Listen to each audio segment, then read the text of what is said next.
Hello and welcome to World News. I'm Same, and today we're going to talk about the biggest federal shutdown in U.S. history, which has broken all records. You might be wondering why this shutdown happened. Why did the U.S. federal government suddenly close down?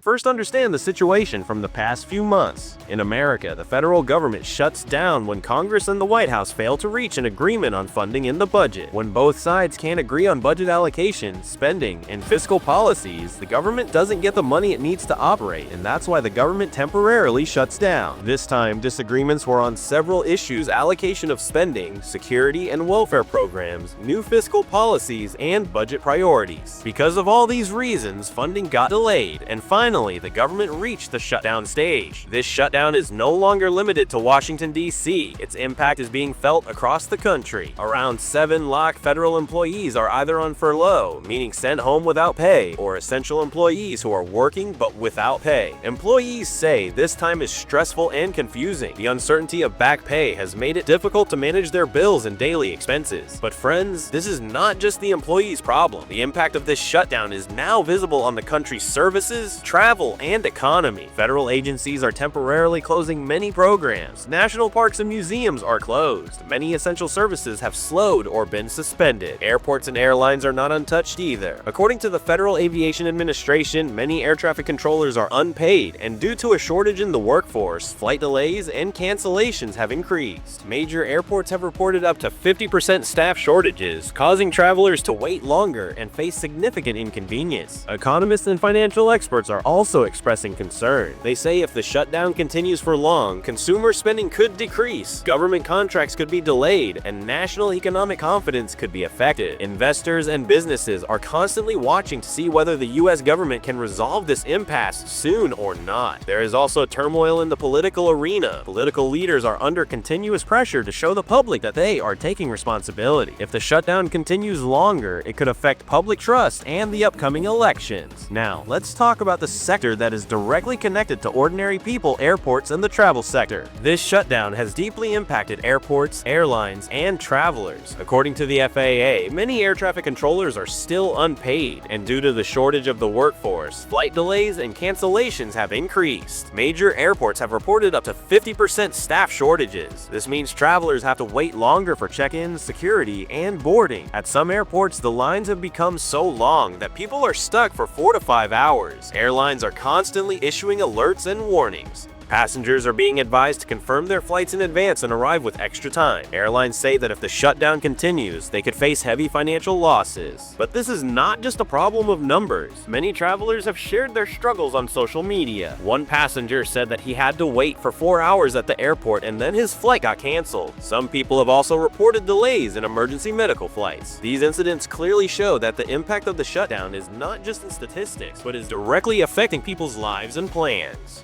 The tourism sector has also been greatly affected. National parks and museums that depend on federal funding are closed in many places. This has reduced tourist visits and hurt local businesses. Along with travel and tourism, logistics and cargo services are also being affected. Due to the shortage of federal employees, customs clearance and shipping delays are increasing. Businesses that depend on imports and exports are also suffering losses. Experts say the short-term impact is now clearly visible, but if the shutdown continues longer, the long-term economic consequences could also be serious. Consumer confidence may decline, international investors may become hesitant, and market stability could be affected. This shutdown has affected around 7 lakh federal employees. Some are on furlough, meaning sent home without pay. Some essential employees are working but without pay. This includes employees from the IRS and other financial departments, NASA and federal research agencies, national parks, and federal law enforcement agencies. Employees say this time is stressful, uncertain, and frustrating. Many are relying on borrowing or savings to cover basic expenses like rent, bills, and groceries.